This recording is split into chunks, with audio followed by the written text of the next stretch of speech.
today's class we discuss one topic on differential calculus, which is called Leibnitz theorem. So before starting this portion, you need to know what is the Leibniz theorem and what is the underlying concept of Leibniz theorem. That is certainly why you should study Leibniz theorem. So in normal derivative, we need or we know some of the formulas which is very essential. So one formula is like this. That is the product formula. That will be du dx into v plus u into dvdx. Now we can find the second derivative of this one also, that is d2 dx2 of u. That also we can find. So by doing the derivative of this one more time. Now the question is that if you want to find the product derivative, you can find manually up to say first few steps. So what will happen if I want to find the nth derivative? So the question is that finally, that if I want to find nth derivative,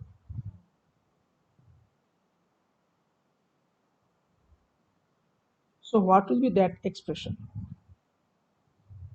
So that question is answered by Leibniz theorem. So what Leibniz theorem is saying, or what Leibniz theorem is telling us, that if u and v are two functions, both are function of x and they have n derivative, so their product of them with n derivative will be unv plus nc1 un minus 1 v1 plus nc2 un minus 2 v2 up to u. Now look into the statement. In this statement we have used various notations. So let me just explain these notations to you. So what is the first notation? Is that the suffix power. Okay.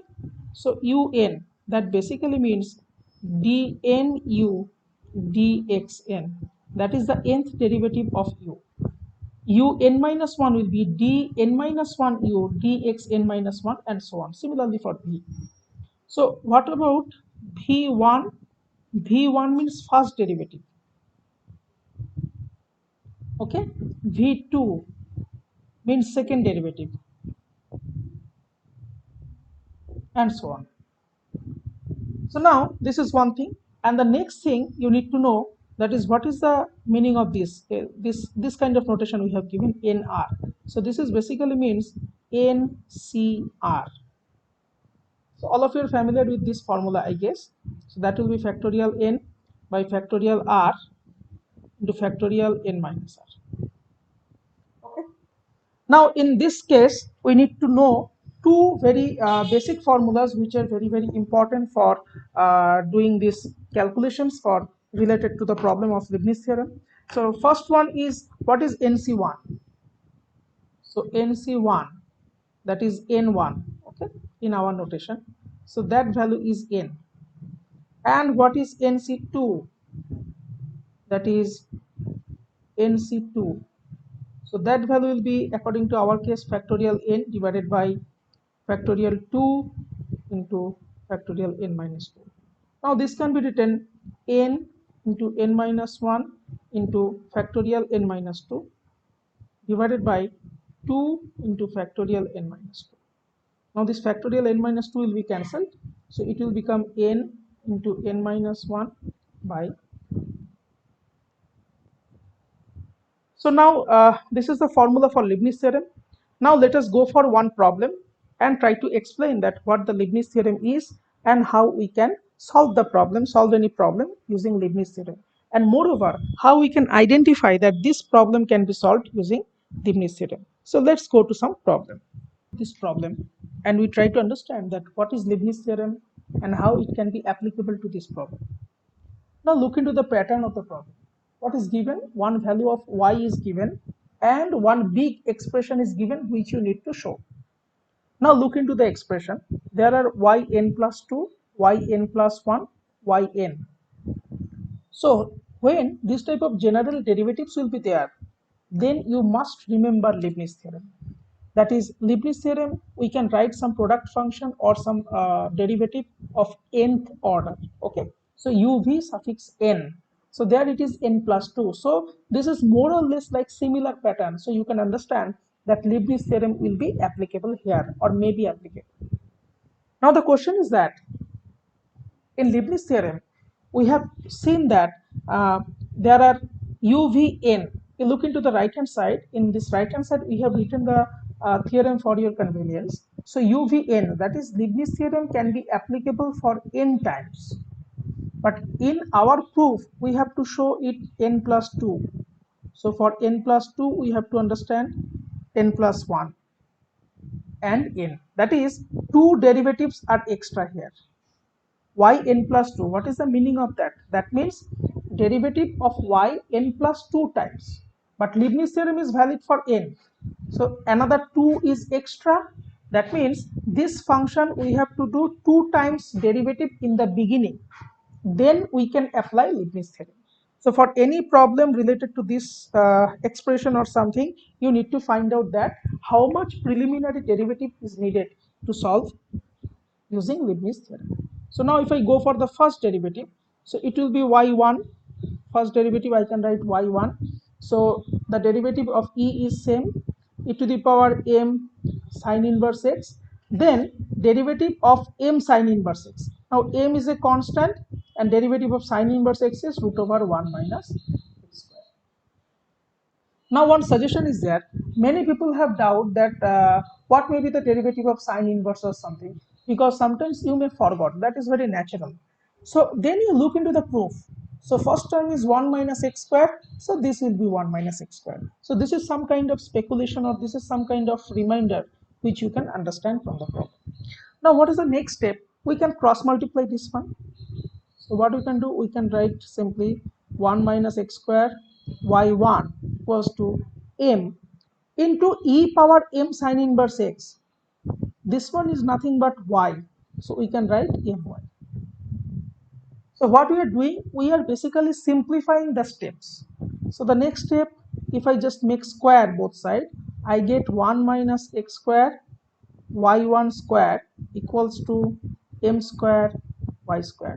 So what we have done, we just make square.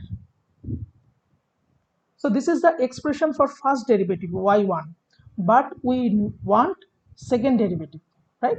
So again we want to derivative. So again doing derivative. So what we are getting, look into the left hand side, this is u into v form. So that is 1 minus x square is constant, then the derivative of y1 square. So what is the derivative of y1 square? So it should be 2y1, y1 square means 2y1, then the derivative of y1, so that is y2, minus y1 square, I mean it was plus, but the derivative of this one is minus 2x. So that is the left hand side. The right hand side is m square is a constant, so the derivative of y square is 2y, then derivative of y is y1. So now from both sides 2 will be getting cancelled, y1 will be getting cancelled. So what expression we have got? We have got 1 minus x square y2 minus x y1 equals to m square y. So this expression is also very important to remember, because whenever some problem will be there, you need some expression like that. Until and unless you have some expression like that, you can't get the final answer. So now if you remember, till now we have not applied anything about Leibniz theorem. So now we try to apply something about Leibniz theorem. So now, so this expression we can give this equation number 1. So now we can write apply Leibniz theorem on equation 1. So what is the job of Leibniz theorem? The Leibniz theorem job, if you look into the right hand side, the job is you have to find n derivative using Leibniz theorem. So that means we have to find n derivative of this one, nth derivative of this one, minus nth derivative of this one equals to nth derivative of this one. Now, in Leibniz theorem, there are two terms. One is u, another is v. So here, in the first term, you have to understand something as u and something as v. So what should you do? So my suggestion is always you take this y function as u and x function as v. In the second case also this y function as u and this x function as v. If I do this, what will happen? So let us see what will happen if I do this. So it should be, look into the first term. This will be un into v. So that is y2 n into v means 1 minus x square plus nc1 u, that is y2 n minus 1 into v1. v1 means the first derivative of 1 minus x square, that is minus 2x, plus nc2, then u n minus 2, then v2. v2 means second derivative of 1 minus x square, that is minus 2. If you think about the next term, then it will be third derivative of v, because u derivative is decreasing, v derivative is increasing, so the third derivative will be 0. Okay, so up to this will be the first term. Now similarly in the next term, minus, so you can write y1 suffix n x plus nc1 y1 n minus 1 into ddx of x is 1 equals to m square is a constant yn. So that much is the application of Leibniz theorem. Now what will be our next job? So Leibniz theorem job is over.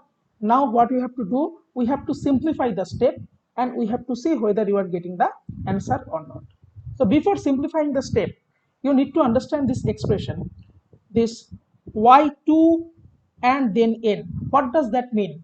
So y2 means it is the second derivative and n means you are doing another n derivative. Okay, so basically what is the meaning? Then that means we are taking total n plus 2 derivative. Okay, so if I just go and if I just want to simplify, so the first term will be 1 minus x square, it is constant, this will be y n plus 2 minus 2x, nc1 means n, we know this, and y2 n minus 1, so the total will be yn plus 1 minus 2, nc2 means n into n minus 1 by 2, and this will become yn. So basically the suffix will be added because it is nothing but the derivative, so the order will be added.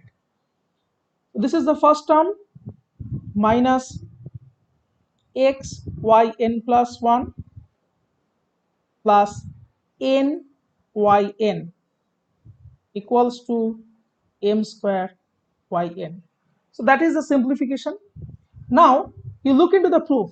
In the proof, what you need to show? You need to show yn plus 2 term, yn plus 1 term, yn term. Okay, so you need to separate this. Now if I want to separate this, so I get 1 minus x square yn plus 2, because n plus 2 is the single term. Then how many n plus 1 terms are there? Look into this one. This is one term, n plus 1. This is another term, n plus 1. So if I just write this one, I can write minus, I can just simply take 2n plus 1 x yn plus 1. Now how many terms are there for yn? The remaining, this one, and this one. So in the first one, 2 and 2 will be getting cancelled. So simply I can write minus yn. If I just write, so what I get n square minus n, then minus, that means this is plus n, and this will be plus m square equals to 0.